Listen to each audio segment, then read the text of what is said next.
एवं भाष्यकार। वैदिक काल में मानव का मस्तिष्क जितना उर्वरक एवं विकसित रहा है उतना परवर्ती काल में नहीं रहा है। वेदों पर, संगीता, ब्राह्मण, आरण्यक, उपनिषद आदि भागों पर हजारों वर्षों से कितने ही भाष्य लिखे गए और कितनी टीका रची गई, परंतु अभी वेद और जैसे गूढ़ विषयों का अर्थावबोध उनके लिए कठिन होता गया। वर्तमान में वैदिक वाङ्मय पर उपलब्ध भाष्य एवं टीकाओं के विशाल साहित्य को देखकर आश्चर्य होता है। अब तक प्रकाशित भाष्य एवं टीका ग्रंथ उस प्रकाशित विशाल साहित्य के समक्ष अत्यल्प है। कुछ भाष्यकारों के तो नाम उपलब्ध है और कुछ के तो अभी प्राप्ति ही नहीं। कालांतर में जब वेद मंत्रों का अर्थावबोध में कुछ कठिनाइयाँ उपस्थित हुई तो वेद भाष्यों का निर्माण होने लगा। इस प्रकार समस्त संहिताओं, ब्राह्मणों, उपनिषदों पर अनेक भाष्य लिखे गए। वेद भाष्यकर्ताओं में स्कंद स्वामी, आनंद तीर्थ, वेंकट माधव, सायण आदि माधव हैं। परिचय का क्रम वेदत्रय अर्थात ऋक्, यजु, साम के क्रमानुसार ही है। स्कंद स्वामी। ऋग्वेद के भाष्यकार में स्कंद स्वामी सबसे प्राचीन है। ये गुजरात की राजधानी वल्लभी के रहने वाले हैं। इनके पिता का नाम भर्तृध्रुव था। ये सतपथ ब्राह्मण के भाष्यकार हरिस्वामी के गुरु थे। स्कंद स्वामी ने 600 से 600 ईसा पूर्व ईसा के मध्य ऋग्वेद पर भाष्य लिखा। यास्क के निरुक्त पर भी टीका लिखी। ऋग्वेद पर स्कंद स्वामी का भाष्य अत्यंत विशद है। इसके प्रत्येक सूक्त के प्रारंभ में सूत्र के ऋषि तथा देवता का उल्लेख है। स्कंद स्वामी का भाष्य केवल चतुर्अष्टक तक ही प्राप्त है। ऋग्वेद के भाष्य में वेंकट माधव ने लिखा है कि स्कंद स्वामी, नारायण और उद्गीत आचार्यों ने मिलकर ऋग्वेद का भाष्य किया था।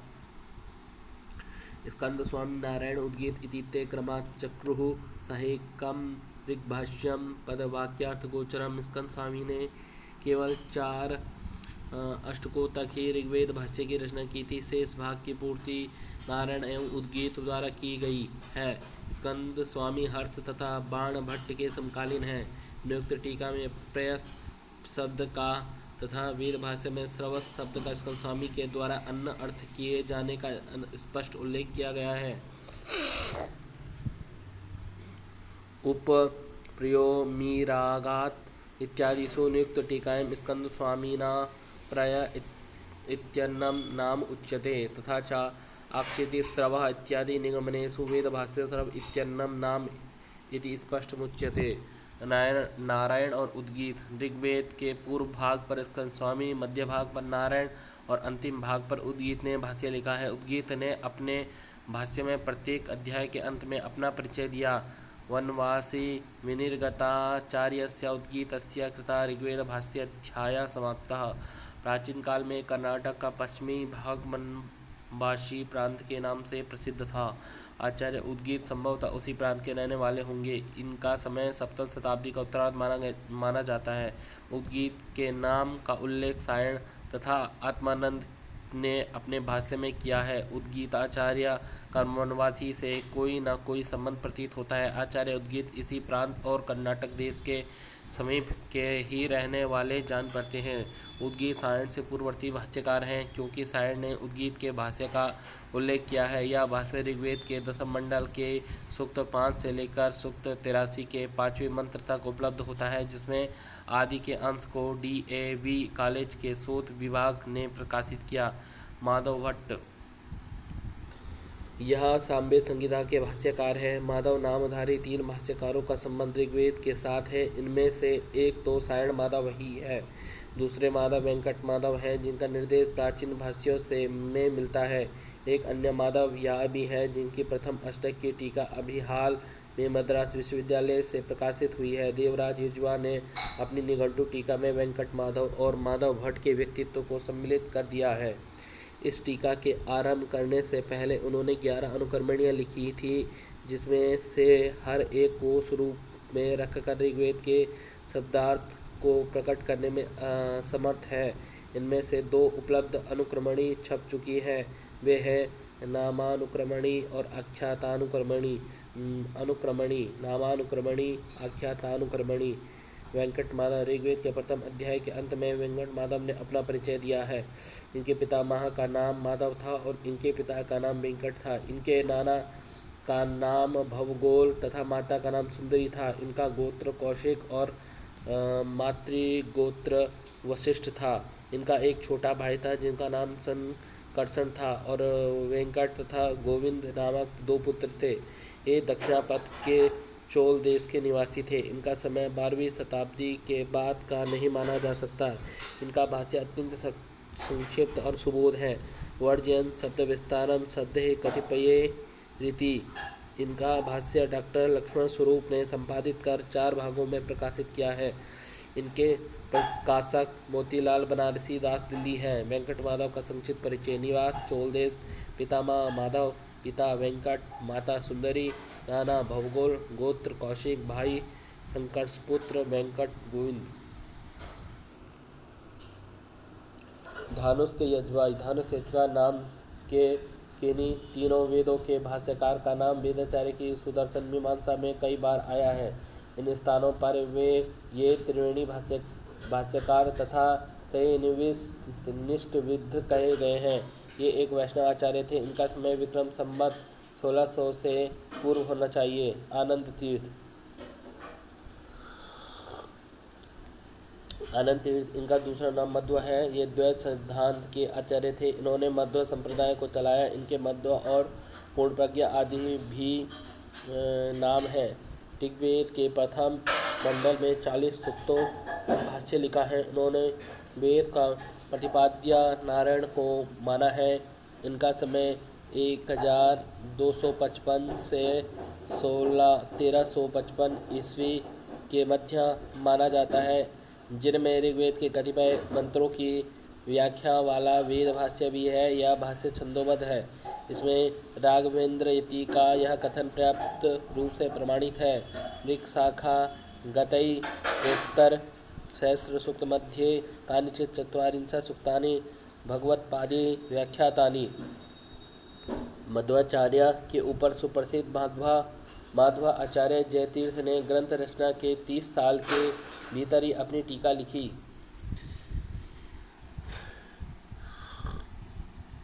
इस टीका पर नरसिंह ने 1718 सांबी अपनी निवृत्ति तथा नारायण ने भावरत्न प्रकाशिका नामक दूसरी निवृत्ति लिखी।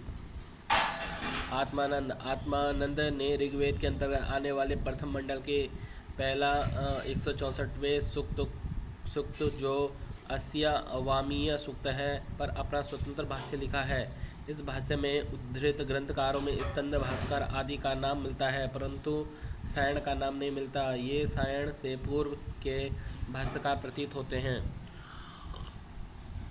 इनके द्वारा उद्धृत लेखकों में मिताक्षरा के कर्ता विज्ञानेश्वर तथा स्मृति चंद्रिका के रचयिता देवण भट्ट 13वीं शती ईस्वी के नाम से हम कह सकते हैं कि इनका आविर्भाव काल विक्रम की 14वीं शताब्दी है। प्रसिद्ध द्वैतवादी विद्वान आत्मानंद ने सूक्त पर आध्यात्मिक भाष्य लिखा। सायण आंध्र प्रदेश के अंतर्गत तुंगभद्रा नदी के दक्षिण तट पर स्थित विजयनगर राज्य के निवासी है। वैदिक भाष्यकारों में सायण का नाम सर्वोत्तम है।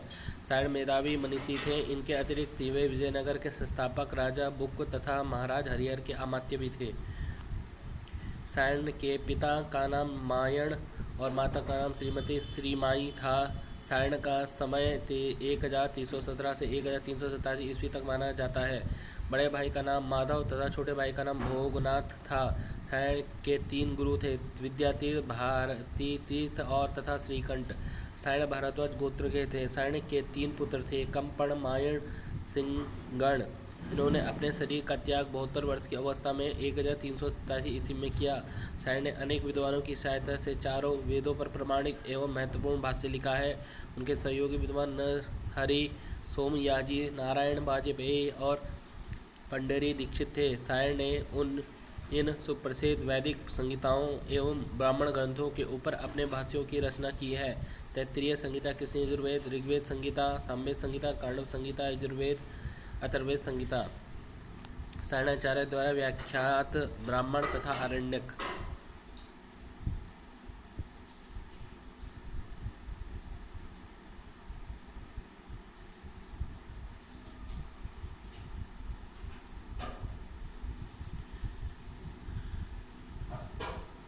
कृष्ण यजुर्वेदीय ब्राह्मण, तैत्तिरीय ब्राह्मण, तैत्तिरीय आरण्यक।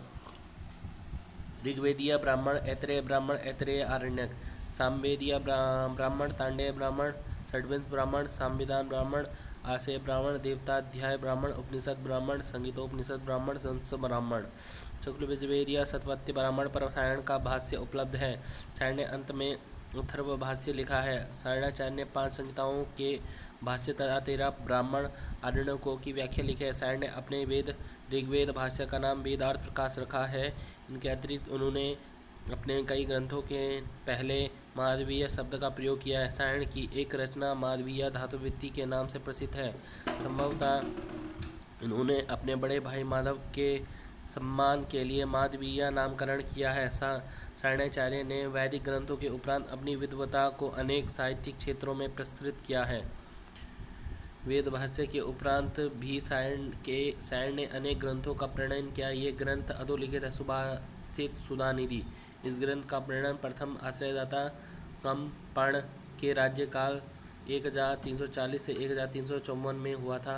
प्रायश्चित सुधानिधि इस ग्रंथ की रचना सायण ने 1355 ईस्वी में की थी। आयुर्वेद सुधानिधि इस ग्रंथ में सायण ने आयुर्वेद के रहस्यों को उद्घाटित किया है। इसका उल्लेख स्वयं सायण ने अलंकार सुधानिधि में किया है। अलंकार सुधानिधि इस ग्रंथ में ग्रंथकार ने समस्त अलंकारों के लक्षण तथा उदाहरण प्रस्तुत किए हैं। दक्षिण के प्रसिद्ध विद्वान अप्पय दीक्षित ने इस ग्रंथ का उल्लेख किया है। धातुवृत्ति व्याकरणों में यह धातुवृत्ति माधवीय धातुवृत्ति के नाम से जानी जाती है। वस्तुतः यह रचना सायण की है, तथापि ग्रंथारंभ में भी सायण विरचित होने पर भी इसे माधवीय नाम से व्यवहृत किया गया है। मुद्गल भाष्य प्रथमाष्टक पर पूर्ण और चतुराष्टक पर 5 अध्यायों तक मिलता है। मुद्गल सायणानुयायी थे। एक तरह से सायण भाष्य का ही संक्षिप्त मुद्गल भाष्य है। मुद्गल का काल 15वीं शताब्दी माना जाता है। रावण। वेद भाष्यकारों में रावण का नाम भी आदर से के साथ लिया जाता है। वेद भाष्यकारों रावण और रामायण के प्रसिद्ध रावण दशानंद एक है अथवा भिन्न, इसका विषय में अनेक विसंगतियाँ हैं। सायण वंश परंपरा। गुरु श्रीकंठ, पिता मायण, माता श्रीमती, बड़े भाई माधव, छोटे भाई भोगनाथ, पुत्र कंपण, सायण, सिंगण। सायण ने सर्वप्रथम कृष्ण यजुर्वेदीय तैत्तिरीय संहिता पर अपना भाष्य लिखा है। तैत्तिरीय शाकाध्यायी ब्राह्मण थे, अतः उस पर प्रथमतः भाष्य लिखना स्वाभाविक था।